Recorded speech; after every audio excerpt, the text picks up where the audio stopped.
Marcos capítulo 6. Tendo Jesus partido dali, foi para a sua terra, e os seus discípulos o acompanharam. Chegando o sábado, passou a ensinar na sinagoga, e muitos ouvindo-o se maravilhavam, dizendo: "De onde vem a este estas coisas? Que sabedoria é esta que lhe foi dada? E como se fazem tais maravilhas por suas mãos? Não é este o carpinteiro, filho de Maria, irmão de Tiago, José, Judas e Simão? E não vivem aqui entre nós suas irmãs?" E escandalizavam-se nele. Jesus, porém, lhes disse: "Não há profeta sem honra, senão na sua terra, onde os seus parentes e na sua casa." Não pôde fazer ali nenhum milagre, senão curar uns poucos enfermos, impondo-lhes as mãos.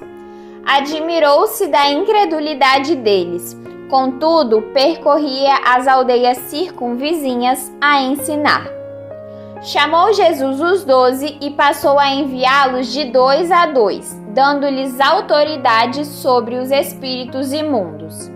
Ordenou-lhes que nada levassem para o caminho, exceto um bordão, nem pão, nem alforge, nem dinheiro. Que fossem calçados de sandálias e não usassem 2 túnicas.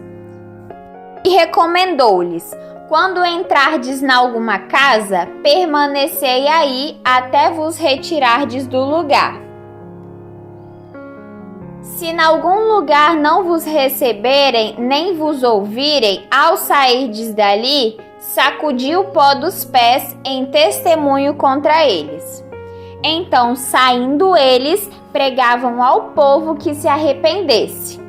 Expeliam-se muitos demônios e curavam numerosos enfermos, ungindo-os com óleo. Chegando isto aos ouvidos do rei Herodes, porque o nome de Jesus já se tornara notório, e alguns diziam: "João Batista ressuscitou dentre os mortos, e por isso nele operam forças miraculosas." Outros diziam: "É Elias." Ainda outros: "É profeta como um dos profetas." Herodes, porém, ouvindo isto, disse: "É João, a quem eu mandei decapitar, que ressurgiu." Porque o mesmo Herodes, por causa de Herodias, mulher de seu irmão Filipe, porquanto Herodes se casara com ela, mandara prender a João e atá-lo no cárcere.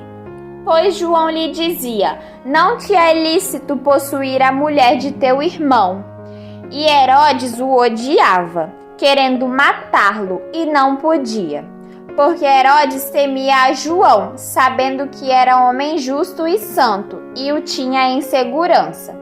E quando o ouvia, ficava perplexo, escutando-o de boa mente.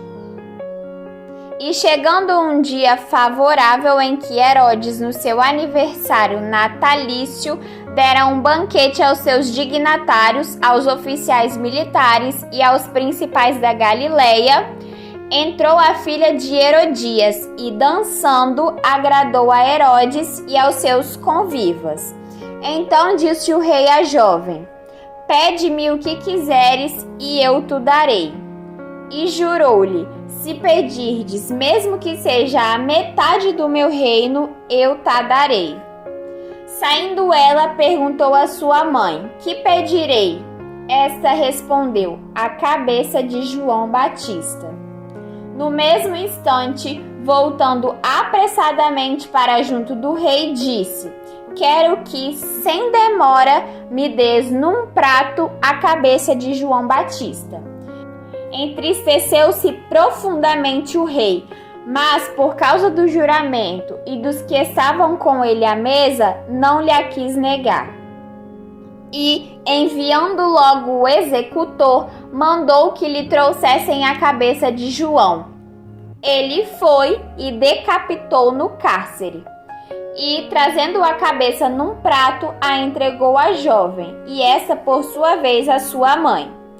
Os discípulos de João logo souberam disto, vieram levar-lhe o corpo e depositaram no túmulo. Voltaram os apóstolos à presença de Jesus e lhe relataram tudo quanto haviam feito e ensinado.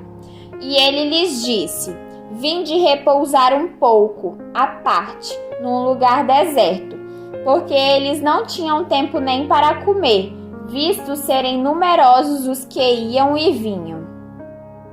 Então foram sós no barco para um lugar solitário. Muitos, porém, os viram partir e, reconhecendo-os, correram para lá, a pé de todas as cidades, e chegaram antes deles.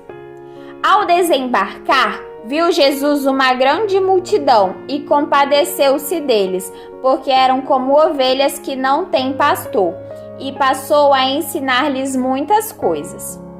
Em declinando a tarde, vieram os discípulos a Jesus e lhes disseram: É deserto este lugar e já avançada a hora. Despede-os para que, passando pelos campos ao redor e pelas aldeias, comprem para si o que comer. Porém ele lhes respondeu: Dai-lhes vós mesmos de comer. Disseram-lhe: Iremos comprar 200 denários de pão para lhes dar de comer? E ele lhes disse: Quantos pães tendes? E de ver. E sabendo, eles responderam: 5 pães e 2 peixes. Então Jesus lhes ordenou que todos se assentassem em grupos sobre a relva verde. E o fizeram, repartindo-se em grupos de 100 em 100 e de 50 em 50. Tomando ele os 5 pães e os 2 peixes, erguendo os olhos ao céu, os abençoou. E partindo os pães, deu aos discípulos para que os distribuíssem. E por todos repartiu também os 2 peixes. Todos comeram e se fartaram, e ainda recolheram 12 cestos cheios de pedaços de pão e de peixe. Os que comeram dos pães eram 5.000 homens. Logo a seguir compeliu Jesus os seus discípulos a embarcar e passar adiante para o outro lado, a Betsaida, enquanto ele despedia a multidão. E tendo-os despedido, subiu ao monte para orar. Ao cair da tarde, estava o barco no meio do mar e ele sozinho em terra. E, vendo-os em dificuldade a remar, porque o vento lhes era contrário, por volta da 4ª vigília da noite, veio ter com eles, andando por sobre o mar, e queria tomar-lhes a dianteira. Eles, porém, vendo-o andar sobre o mar, pensaram tratar-se de um fantasma e gritaram, pois todos ficaram aterrados à vista dele. Mas logo lhes falou e disse: Tende bom ânimo, sou eu, não temais. E subiu para o barco para estar com eles, e o vento cessou. Ficaram entre si atônitos, porque não haviam compreendido o milagre dos pães. Antes o seu coração estava endurecido. Estando já no outro lado, chegaram à terra em Genezaré, onde aportaram. Saindo eles do barco, logo o povo reconheceu a Jesus. E percorrendo toda aquela multidão, traziam em leitos os enfermos para onde ouviam que ele estava. Onde quer que ele entrasse nas aldeias, cidades ou campos, punham os enfermos nas praças, rogando-lhe que os deixasse tocar ao menos na orla da sua veste, e quando os tocavam, saíam curados.